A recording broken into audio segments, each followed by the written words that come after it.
Hi friends, welcome to our channel Telugu teaching blogs. DSC 2024 Telugu methods day 11 evening session. ఇది important topic, miss అవ్వద్దు. మాతృభాష నిర్మాణం, ధ్వని పరిణామాలు, విద్యా ప్రమాణాలు, భాషా సామర్థ్యాలు వంటి తెలుగు మెథడ్స్ కింద ఈరోజు బిట్లు ఇవ్వడం జరిగింది. ఇది డే 11. మన టైం టేబుల్ అయితే పక్కాగా ఫాలో అవుతున్నాం. అందుకోసం మన ఛానల్ అయితే సబ్స్క్రైబ్ చేయండి, లైక్ చేయండి, వీళ్ళైతే కామెంట్ రూపంలో ఎలా ఉన్నాయి బిట్స్ కూడా తెలియచేయండి. రెగ్యులర్గా మనమైతే టైం టేబుల్ ఫాలో అవుతూ ఉదయం సాయంత్రం బిట్లు అయితే అప్లోడ్ చేస్తూ ఉన్నాము. ఈరోజు బిట్లు చూద్దాం. ఇకన తెలుగు మెథడ్స్. ఒకటవది, శిశువు సౌందర్య దృష్టిని, ఆనందానుభూతిని వ్యక్తం చేయడానికి ఉపయోగపడేది మాతృభాష అని భావించినది ఎవరు? గాంధీజీ, స్వామి వివేకానంద, బల్లాడ్డు, రామచంద్రుని వెంకట శాసయ్య. రెండవది, భారతీయులకు జాతీయ భాషగా నిజమైన ప్రయోజనకారిగా ఉండాల్సి వస్తే ఆ గౌరవం పొందడానికి తెలుగు భాషకు గల అర్హత మరి ఏ ఇతర భాషకు లేదని చెప్పినది CP Brown, SB Ballard, JBS Haldane, Dadabhai Naoroji. మూడవది, సిఏబిఈ త్రిభాషా సూత్రాన్ని ఎప్పుడు ప్రతిపాదించినది? 1952, 1956, 1961, 1965.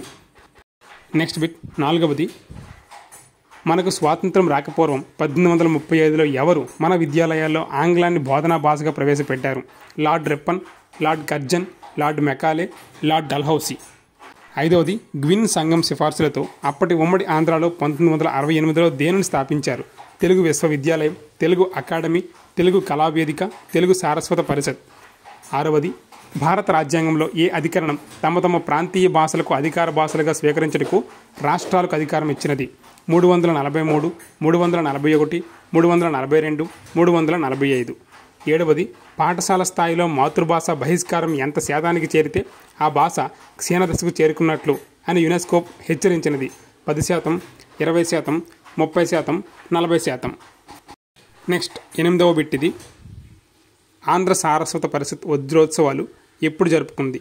1993, 1973, 2004, 2013. 9వది, క్రింది ఏ ప్రాంతంలో జానపద గిరిజన విజ్ఞాన పీఠం కలదు? శ్రీశైలం, వరంగల్, కూచిపూడి, రాజమండ్రి. 10వది, తెలుగు విశ్వవిద్యాలయానికి ఏ సంవత్సరంలో పొట్టి శ్రీరాములు తెలుగు విశ్వవిద్యాలయంగా నామకరణం చేశారు? 1995, 1996, 1961, 1991. 11వది, భాషా సామర్థ్యాలను 3.4.5 అని రాస్తే ఇందులో 5 దేనిని తెలుపుతుంది? సామర్థ్యం, ఉపసామర్థ్యం, తరగతి, గ్రేడు. Next bit. 12వది, మన దేశంలో సంపూర్ణ అక్షరాస్యత ఉద్యమం ఎప్పుడు ప్రారంభమైనది? 1990 నుంచి 91, 1991 నుంచి 92, 1993 నుంచి 94, 1994 నుంచి 95. 13వది, 1-2 తరగతులకు లేని విద్యా ప్రమాణం ఏది? పదజాలం, రాయడం, సృజనాత్మకత, ధారాళంగా చదవడం, అర్థం చేసుకుని చెప్పడం. Next bit. 14వది, తెలిసిన కథను, సంఘటనలను సొంత మాటల్లో రాయడం ఏ విద్యా ప్రమాణం? రాయడం, స్వీయ రచన, సృజనాత్మకత, భాషను గూర్చి తెలుసుకుందాం. 15వది, వాక్య నిర్మాణ క్రమాన్ని అర్థం చేసుకోవడం భాషాపరంగా ఏ విద్యా ప్రమాణం?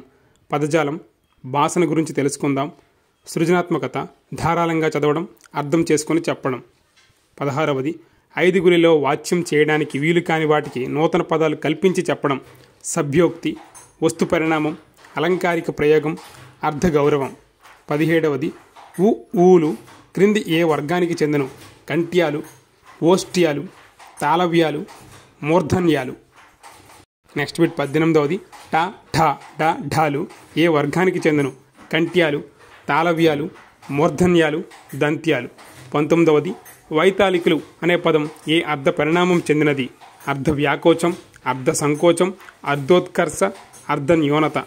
20వది, లాస్ట్ బిట్. ఆయుధం అనేది క్రింది ఏ అర్ధ పరిణామానికి ఉదాహరణ? అర్ధ వ్యాకోచం, అలంకారిక ప్రయోగం, వస్తు పరిణామం, సంకేతార్థాలు. ఇవి ఫ్రెండ్స్ 20 బిట్లు మాతృభాష, ధ్వని పరిణామం, భాషా సామర్థ్యాలు, విద్యా ప్రమాణాల గురించి. ఇప్పుడు ఆన్సర్ చూద్దాం. ఆన్సర్లు వచ్చి కామెంట్ రూపంలో తెలియచేయండి. 1వది, శిశువు సౌందర్య దృష్టిని, ఆనందానుభూతిని వ్యక్తం చేయడానికి ఉపయోగపడేది మాతృభాష అని భావించినది ఎవరు? ఆన్సర్ ఆప్షన్ ఏ, గాంధీజీ. గాంధీజీ గారి అభిప్రాయం ఇది. శిశువు సౌందర్య దృష్టిని, ఆనందానుభూతిని వ్యక్తం చేయడానికి ఉపయోగపడేదే మాతృభాష అని ఆయన వ్యక్తపరిచారు. 2వది, భారతీయులకు జాతీయ భాషగా నిజమైన ప్రయోజనకారిగా ఉండాల్సి వస్తే ఆ గౌరవం పొందడానికి తెలుగు భాషకు గల అర్హత మరి ఏ ఇతర భాషకు లేదని చెప్పినది? Answer option C, JBS Haldane. JBS Haldane గారి నిర్వచనం ఇది. ఆయన అంతగా తెలుగుకు ప్రాముఖ్యం ఇచ్చారు. మూడవది సిఏబిఈ త్రిభాషా సూత్రాన్ని ఎప్పుడు ప్రతిపాదించినది? Answer option B 1956. త్రిభాషా సూత్రాన్ని ప్రతిపాదించిన సంవత్సరం 1956. నాలుగవది మనకు స్వాతంత్రం రాకపూర్వం 1835లో ఎవరు మన విద్యాలయాల్లో ఆంగ్లాన్ని బోధనా భాషగా ప్రవేశపెట్టారు? Answer option C Lord Macaulay. ఐదవది గ్విన్ సంఘం సిఫార్సులతో అప్పటి ఉమ్మడి ఆంధ్రాలో 1968లో దేనిని స్థాపించారు? Answer option B Telugu academy. Telugu అకాడమీని అప్పుడు గ్విన్ సంఘం సిఫార్సులతో స్థాపించారు 1968లో.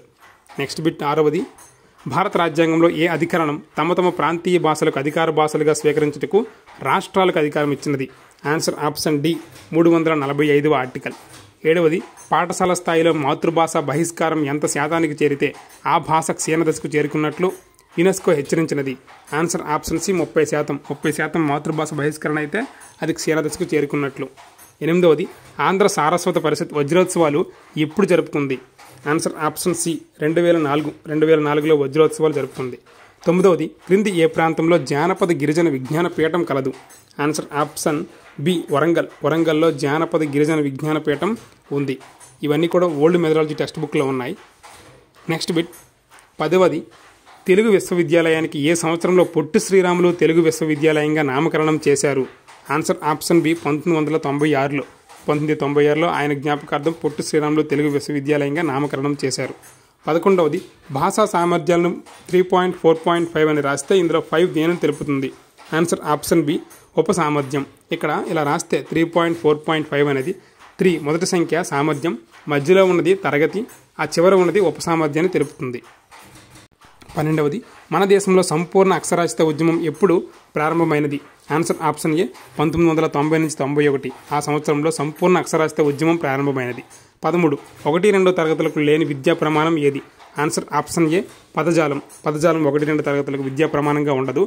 సృజనాత్మకత, రాయడం, ధారాళంగా చదవడం, అర్థం చేసుకుని చెప్పడం, వినడం, ఆలోచించి మాట్లాడడం అనే 4 ఉంటాయి. 14వది తెలిసిన కథను సంఘటనలను సొంత మాటల్లో రాయడం ఏ విద్యా ప్రమాణం? ఆన్సర్ ఆప్షన్ బి స్వీయ రచన. స్వీయ రచనకు చెందుతుంది సొంత మాటల్లో రాయడం. 15 వాక్య నిర్మాణ క్రమాన్ని అర్థం చేసుకోవడం భాషాపరంగా ఏ విద్యా ప్రమాణం? ఆన్సర్ ఆప్షన్ బి భాషను గురించి తెలుసుకుందాం. వాక్య నిర్మాణ క్రమాన్ని అర్థం చేసుకోవడం భాషను గురించి తెలుసుకుందాం అనే విద్యా ప్రమాణం. 16వది 5గురిలో వాచ్యం చేయడానికి వీలు కాని వాటికి నూతన పదాలు కల్పించి చెప్పడం. ఆన్సర్ ఆప్షన్ ఏ సభ్యోక్తి. ఉదాహరణకు కాలధర్మం చెందడం ఇలాంటివి. 17 ఊలు క్రింది ఏ వర్గానికి చెందును? ఆన్సర్ ఆప్షన్ బి ఓష్ట్యాలు. ఊలు ఓష్ట్యాలు. నెక్స్ట్ బిట్ 17వది ఢాలు ఏ వర్గానికి చెందును? ఆన్సర్ ఆప్షన్ సి మూర్ధన్యాలు. ఈ కంటి తాళవ్య మూర్ధన్యాలు ఏమైనా కన్ఫ్యూజ్ అయితే నేను డిస్క్రిప్షన్లో కోడ్ ఇచ్చాను. ఆ లింక్ ఓపెన్ చేస్తే మీకు ఆ కోడ్ వీడియో వస్తుంది. సింపుల్గా అర్థమైపోతుంది. 19వది వైతాళికులు అనే పదం ఏ అర్థ పరిణామం చెందినది? ఆన్సర్ ఆప్షన్ సి అర్ధోత్కర్ష అంటే గౌరవించబడిందని అర్థం. అంటే ఒకప్పుడు రాజులు నిద్రలేపేవారు వైతాళికులు, ఇప్పుడు అలా కాకుండా దాన్ని గౌరవించి ఉపయోగిస్తున్నారు ఆ పదం. 20వది ఆయుధం అనేది క్రింది ఏ అర్థ పరిణామానికి ఉదాహరణ? ఆన్సర్ ఆప్షన్ సి వస్తు పరిణామం. అంటే ఒకప్పుడు కొన్ని వస్తువులనే ఆయుధాలుగా పరిగణించేవారు, ఇప్పుడు తుపాకీ అనేక రకాల ఐటమ్స్ని కూడా ఆయుధాలుగా పరిగణిస్తున్నారు. ఇవి ఫ్రెండ్స్ 20 బిట్లు తెలుగు మెథడ్స్ సంబంధించి మాతృభాష, ధ్వని పరిణామాలు, విద్యా ప్రమాణాలు, భాషా సామర్థ్యాల కింద ఇవి ఇంపార్టెంట్ బిట్స్. ఇవి మిస్ అవ్వద్దు. ఎందుకంటే మీరు ఒకవేళ టెక్స్ట్ బుక్లు ఇలాంటివి చదవకపోయినా నోట్ చేసుకుంటే ఇవి ఎప్పటికైనా ఉపయోగపడతాయి. ఇంకా డిఎస్సిలో నెక్స్ట్ రేపటి మార్నింగ్ అంటే 12వ తేదీ డే 12 మార్నింగ్ ఇంగ్లీష్ ఉంటుంది. Parts of speech, tenses, articles, prepositions ఆ 4 టాపిక్లు కూడా కవర్ చేయడం జరుగుతుంది. ఇంకా చాలామంది వాట్సాప్లో ఎలా జాయిన్ అవ్వాలని అడుగుతున్నారు. దానికి కూడా డిస్క్రిప్షన్లో లింక్ ఇచ్చాను. అది క్లిక్ చేస్తే మీకు జాయిన్ అని వస్తుంది. జాయిన్ అవ్వగానే మీకు మన వాట్సాప్ ఛానల్లో వచ్చినవన్నీ కూడా వస్తాయి. అందులో చాలా ఇంపార్టెంట్ షెడ్యూలు, పీడిఎఫ్లు కూడా పెట్టడం జరుగుతుంది. అవి కూడా మిస్ అవ్వద్దు. ఇంకెవరైనా మీ ఫ్రెండ్స్ కూడా జాయిన్ అవుతానంటే ఆ వాట్సాప్ లింక్ని కాపీ చేసి వాళ్ళకి కూడా పేస్ట్ చేసి పంపించవచ్చు. వాళ్ళు కూడా జాయిన్ అవ్వచ్చు. ఇవి ఫ్రెండ్స్ ఈరోజు విషయాలు. నెక్స్ట్ వీడియోలో ఇంగ్లీష్తో మీ ముందుకు వస్తాను. అంతవరకు stay tune. Thank you for watching. Please subscribe, like and share our channel. Thank you one and all.